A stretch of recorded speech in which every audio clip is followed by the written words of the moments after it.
And welcome back to Cloud9 on ACTN The Voice. This is our Let's Chat segment. And I'm entitling this Taxi Turmoil, Driving Dilemma. I don't know, you give it whatever name you wish. For as long as I could remember, just as the roads are very bumpy, with plenty holes in it, taxi drivers have been having a really bumpy ride in Trinidad and Tobago in addressing some of the many issues that they are facing. And the latest, it's no different. Now, this is something that happened last week, was a protest concerning the reclassification of vehicles as it pertains to the number of passengers they can carry. So now they've been told that they have to remove one of their seats because of safety issues. But then the argument came up, okay, but you licensed my vehicle with the same number of seats anyway before. So what's happening now? Well, to shed some more light on that for us is the president of the Taxi Driver Association of Trinidad and Tobago, Mr. Adrian Acosta. And a pleasant good afternoon to you, sir. Good day to you, sir. Good day. Thank you. Driving dilemma, taxi turmoil. I have been on the streets doing interviews, and I've been to Shogunas and San Fernando, and there's a myriad of problems. But let's deal with the most recent first. Last week, you all protested an issue concerning the classification of vehicles. Just remind the population what that was all about and where are we today where that matter is concerned. We protested in front of the Port of Spain License Office on Ryerson Road, and we protested in front of the San Fernando License Office, right? The recent one of San Fernando, right? The reason why we are up in arms is because of the fact that they have now, somebody has came up with a brilliant idea to reclassify our vehicle, right? They're saying it's a safety issue and it's a passenger comfortability issue, right? For the past 10 years, as far as I know, we have been plying our trade with our 7-seaters without any issue, right? They are saying that it's a safety issue. We have asked them to provide the data in which they have come up with this brand new problem that we are having with the 7-seaters, stating that the reason why we are reclassifying you guys is because we believe that you are overweight and you have had, it has over 60 accidents in the past 2 years. Just stick up it. But as you said, and this is a fair question, is there any specific data to clearly identify that an issue of overweight would have caused the accidents that they mentioned? No, there is no data. We have asked for that data to show that, you know, this is the reason why we are reclassifying. So they believe that. They believe that. That's the what they are saying. What they are saying, it was a mistake that was made, right? So a mistake that was made 10 years ago is now being corrected, right? And I'm saying that's a total fraud, right? We are saying that license office, we are calling on the government to do a proper and a thorough inspection, a thorough audit of license, because we believe all this is a money issue. And I'm not afraid to say that anyhow. This is a money issue. How is it a money issue? Something that's happening here behind the scenes? Yes, we have questioned in meetings, why are they the same vehicle being licensed for 5, one being licensed for 5, one being licensed for 6, and one being licensed for 7. The same vehicle.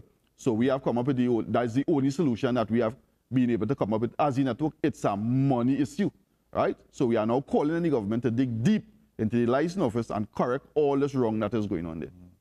So, and you were also speaking before the interview began that there are some who are going through the back door to get their things done. Yes. License office has too many back doors, you know. Yeah, the government need to go into license office and nail up some of them back doors. It have too many back doors in license office. Simple, I ask the question, you know, why are they touts on the license office compound doing government business?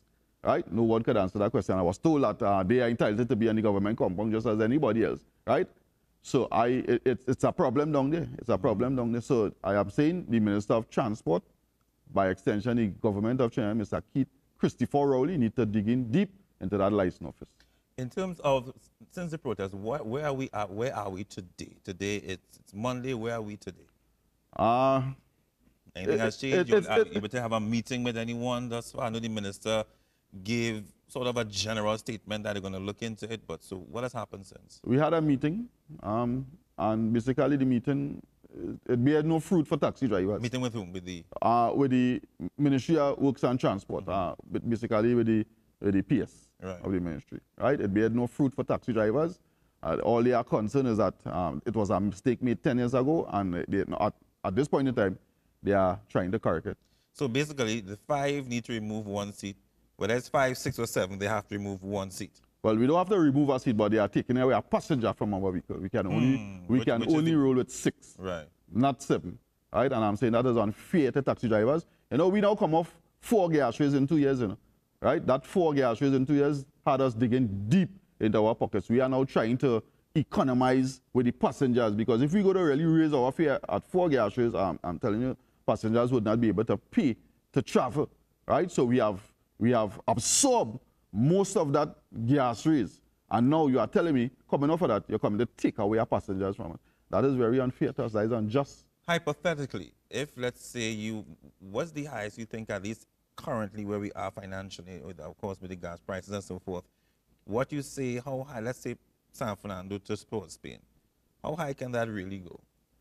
If again, you all were to put all factors into consideration. How much is it now right now? I think it's 20, it's 18? No. Port Spain? Yeah, San Fernando Port Spain. Port Spain is $17 at this point in time. Yes. Right. So how much do you think it could reach to? Now, normally, what would factor into our fare increase is gas raise, right? Once the gas raise, in the past, we would adjust our fare to suit, right? As I said, there were 4 gas raises in the past 2 years. Port Spain haven't raised their fare as yet. Right. Europe hasn't raised their fare. Shogunas raised their fare last year on the 29th of November, right? So if it is that we were to raise our fare and every gas increase, that fare would have been around $25, $26 right now. 25, 26. Yes. But we absorb the majority of the gas raise, right? And we, the Shogunas Taxi Association, only raise our fare once, right? So we absorb the other 3. Port of Spain, I can't say what they are doing right now. I hear they're in talks. Europe, the same, right? So there's a possibility in the short term that we may see an increase coming. So I've heard. Okay. So I've heard. All right. So I've heard. Now let's deal with some other issues that you all are facing. That again, that's currently, but as I said, there's a history here. So let's take it with Shogunas. I was in that location a few months ago, and there's a major issue with where they are located. I think the same applies for others as well in different parts of the country. San Fernando, they all seem to have an issue of where they are now being relocated to. Can you address that for us, please? The persons in authority, they are making decisions, and I don't know who they are having dialogue with, but they are just making decisions and they are coming out and doing things that negatively affect taxi drivers. There are streets in Port of Spain right now that taxi drivers cannot access, right? I don't know for what reason. They say it was something they tried some years ago and nobody never removed it. But I'm saying it's unfair to taxi drivers because of the fact that the taxis cannot enter into those streets, but the PH are allowed to traverse that route with ease, right? So they are applying their trade within and around the town, and all the taxis are being placed on the outside, right? They have no entry signs to taxis at certain times. They have put up some signs on the flyovers like Freeport and Chase Village. You cannot go straight across between the hours of 6 a.m. and 9 a.m., but the bus can go across. So we as taxi drivers now have to either drop our passengers on top of the highway, or we have to go down and allow that traffic down to the police station, turn around and come back up. We are saying that is unfair to us. Persons in authority are making decisions, and they are not having any kind of conversation with the taxi drivers. So it's affecting us negatively, right through. Now, PS drivers have always, since the system, I should say, they have always seemed to be maneuvering their way through the system without being checked. There's no check and balance. I know Mr. Jack Warner years ago attempted to try and regulate PS drivers. Different things have been attempted in the past. In your humble opinion, what do you think needs to be done to address the issue? Because it's like we're beating a dead horse right now in the situation, and it's just not moving. Something has to be done, because at the end of the day, it continues to be a prevailing problem. PH is an issue because no one is really dealing with it seriously, right? The persons authority, PH don't affect them, you know. They collect their salary and go on a daily basis, whether they're a weekend or a monthly, they get paid. PH don't affect them. PH affects taxi drivers. So by speaking to the persons authority, such as the commissioner of police or the police, traffic warden, Ministry of Works and Transport, no one seems to be doing anything about PH. it's becoming very out of hand right now. And if I can recall, just yesterday, I think the police had to quell some kind of violence on a PH so-called taxi stand in Chaguanas, where I think one of the guys was shot. Right? So No, that's an oxymoron, eh, to call it a PH taxi. well, I'm just PH, I'm just saying PH. because it doesn't make sense. But Yes, yes. And that now, again, you've had PH drivers argue, oh, some of us have a little record. I mean, getting a chance to play with a little trade and make a little, honest living. You hear that argument, and they of course capture the heart muscle, people to understand what they're going through. Now, if we go to water down all the rules and regulations that governs certain things, there will not be any rules, right? If a person wants to work taxi, there's a procedure for you to go and do in order to be a taxi driver, right? If you have a record, I don't think anybody would allow a rapist or a murderer. I don't think anybody would want those kind of people transporting their family members, their children, right? So there's a procedure in place where you have to go and get your COC, which is a certificate of good character, in order for you to get your taxi badge. And if you cannot fit that criteria, well then, it's a safety issue, right? I don't think that should be watered down and be removed for anybody to just come in and work taxi. Now, just to make the point clear for those who are listening, and I do agree with a lot of what Mr. Acosta is saying, it doesn't mean that the cases will not be judged case by case.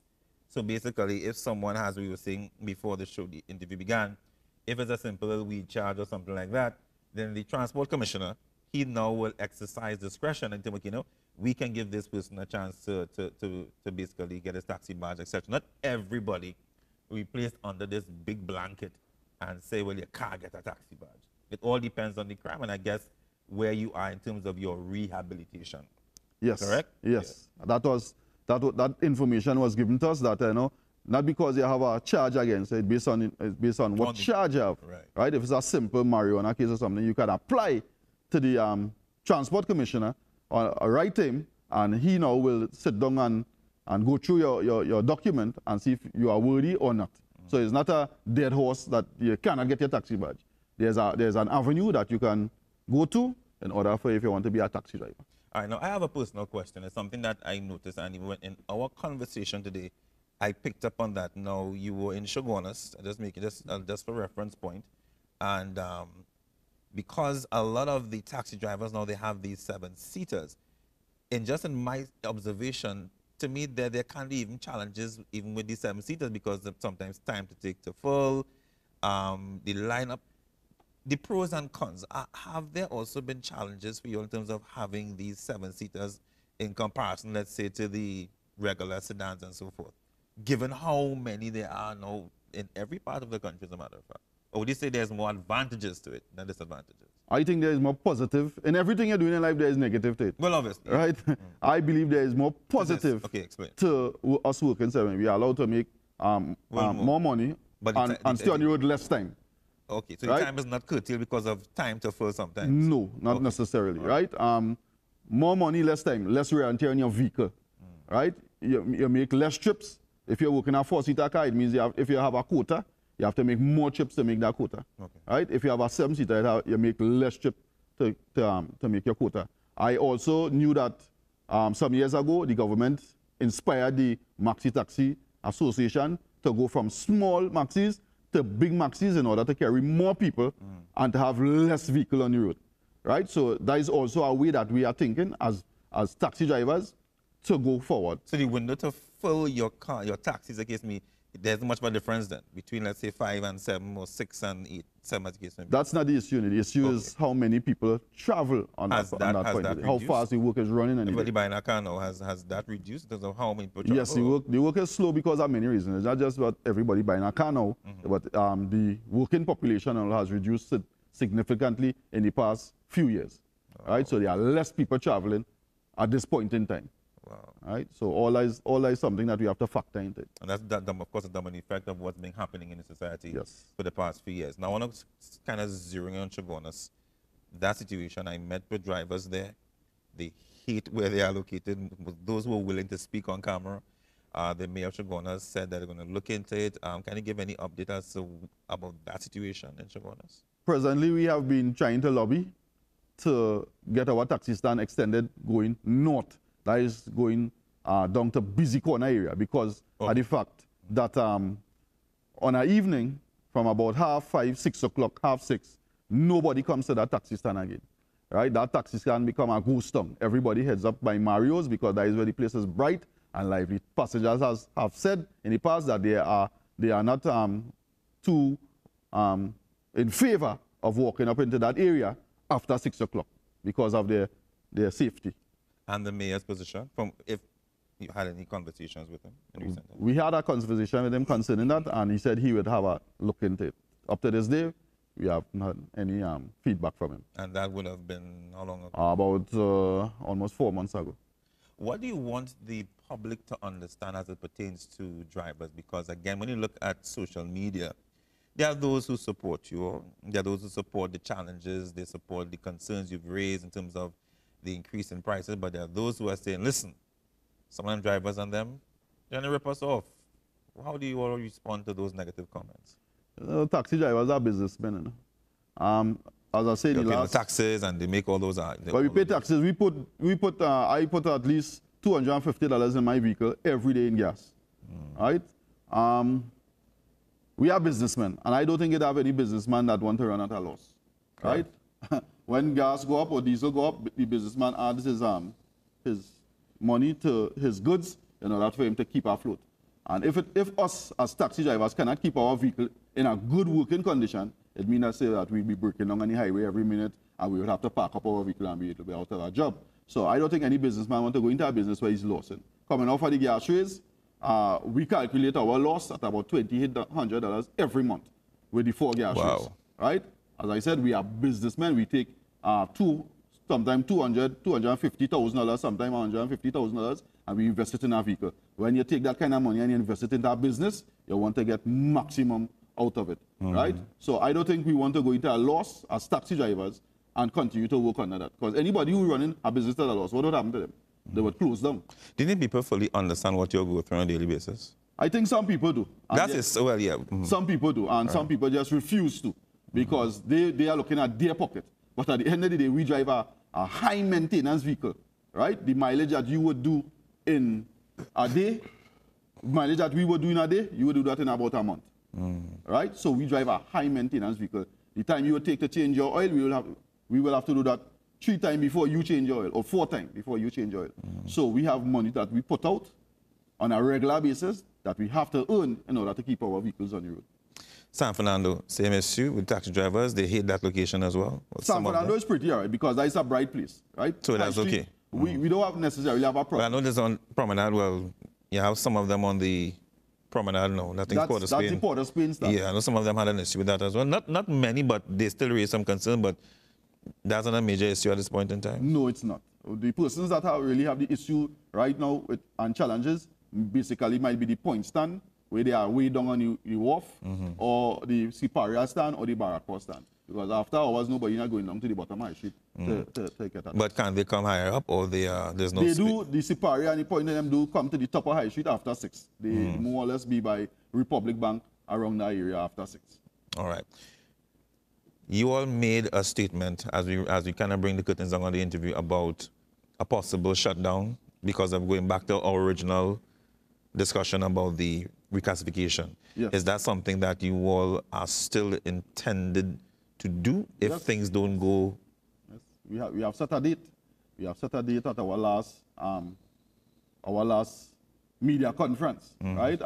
Actually, this Thursday, the 14th, Valentine's Day, we will be heading up to the Prime Minister's office to share our concern, right? So we are calling on all taxi drivers to join us once you have the time.